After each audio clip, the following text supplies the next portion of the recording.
Зголемен бројот на срцеви и мозочни инфаркти, зголемен бројот на пациенти со инфаркт на нозете, како и проблемите со белите дробови. Според кардиолозите станува збор за последици кои се чувствуваат од корона пандемијата.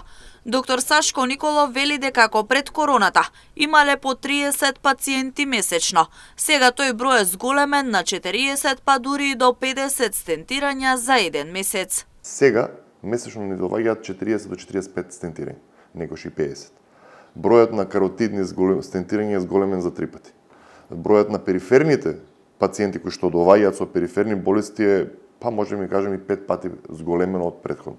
Така да самата корона пандемија направи рапидно зголемување и рапиден пораст на атеросклеротските болести на пациентите. Имаме зголемен број на мозочни инфаркти, зголемен број на срцеви инфаркти, зголемен број на пациенти со инфаркти на нозете, зголемен број на пациенти со инфаркти на белодробието, на крвните салови на бели дробови.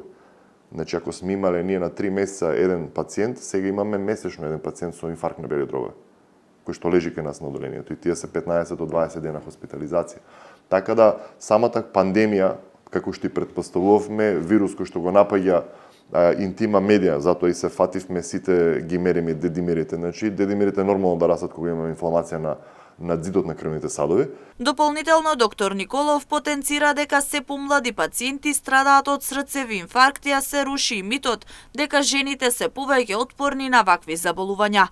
Само во последните 2 месеци, 3 жени по 38 години имале срцев инфаркт. Ко се веруваше дека женските хормони, естрогените и прогестероните ги штитеа жените од срцеви инфаркти, гледаме дека во последниот период имаме последните 2 месец дена, месеци, полу декември и јануари, имаме 3 млади жени од 38 до 44 години со срцев удар.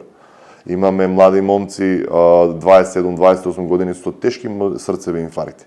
И сите тие завршуваат со стентирање. За жал, некои според индикациите кои што ги имаат на инфарктот завршуваат со медикаментозна терапија, меѓутоа сепак тоа е атак на срцевиот мускул, односно недостаток на крв кој што го храни срцевиот мускул, и тоа е страшна проблематика со која што ние како лекари, медицински персонал, медицински сестрите се бориме со оваа атеросклеротска болест која што мислам подкрепена и поттикната од самата корона инфекција која што претходеше пред 3-4 години.